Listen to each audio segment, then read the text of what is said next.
ছোট্ট এক কাপড় বিক্রেতার গল্প।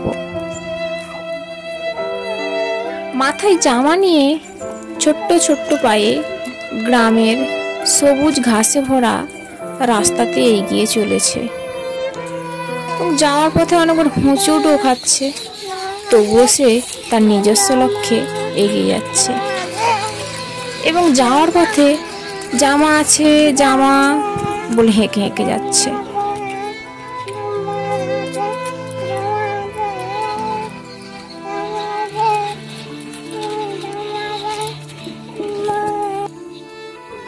গ্রামের রাস্তার এ গলি ও গলি ঘুরতে ঘুরতে প্রায় ক্লান্ত, তবুও সে ছোট্ট দুটো পায়ে হেঁটে চলেছে।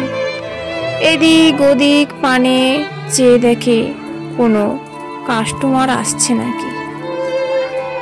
কেউ আসে না। অবশেষে ক্লান্ত হয়ে সে একটি গাছের তলায় বিশ্রাম নেওয়ার জন্য বসে এবং বসতে বসতে জামা তুলে দেখায় জামা নেবে জামা। অবশেষে একটি বালক রাস্তার পাশ থেকে দৌড়াতে দৌড়াতে আসে, দাঁড়াও দাঁড়াও বলে ছুটে ছুটে আসে। আমাকে ওই জামাটা দাও। এবং সে জামাটা এদিক ওদিক নাড়িয়ে চাড়িয়ে দেখে, দেখার পর বললো ভালো লাগেনি বলে সে জামাটা আবার ফেরতও দেয়। দোকানদার একটার পর একটা জামা খুলতে থাকে ও তাকে দেখাতে থাকে। একটা দেয় আবার ফেরত দেয়। অবশেষে ছেলেটির পছন্দ না হওয়ায় দোকানদার সমস্ত জামা গুছিয়েও নিল। আবার একটা জামাতে দেখাতে থাকে, কিন্তু তার পছন্দ হলো না। তাই অনেক দেখে শুনে দোকানদার আবার গুছিয়ে নিয়ে গ্রামের পথ ধরে আবার চলতে থাকে। জামা নেবে জামা এই বলে হাঁকতে থাকে আর যেতে থাকে।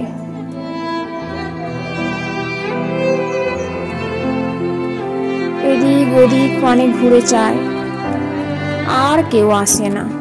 অবশেষে ক্লান্ত হয়ে সে বাড়ির দিকে রওনা দেয় এবং মনে মনে ভাবতে থাকে হাল ছেড়ে দিলে কোনো কাজে চলে না, আবার পরের দিন বের হব। কোনো কাজে হাল ছেড়ে দিলে সে কাজ সবসময় অসমাপ্তই হয়ে থাকে।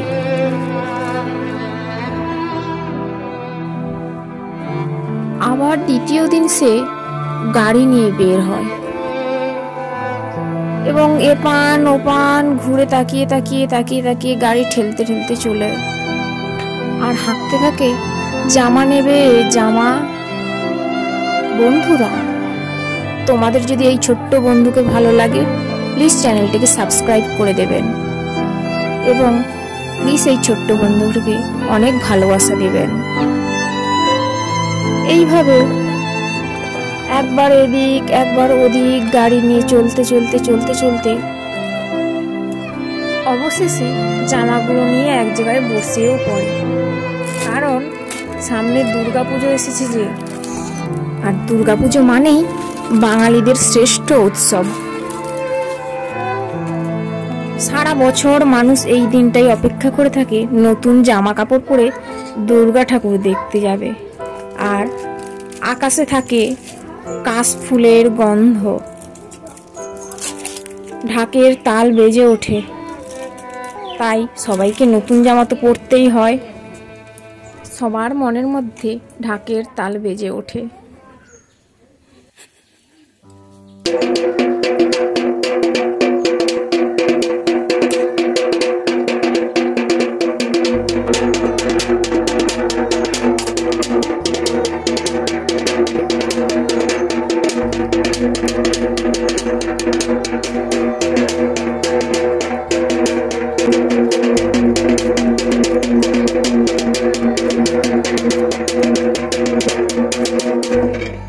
জাগো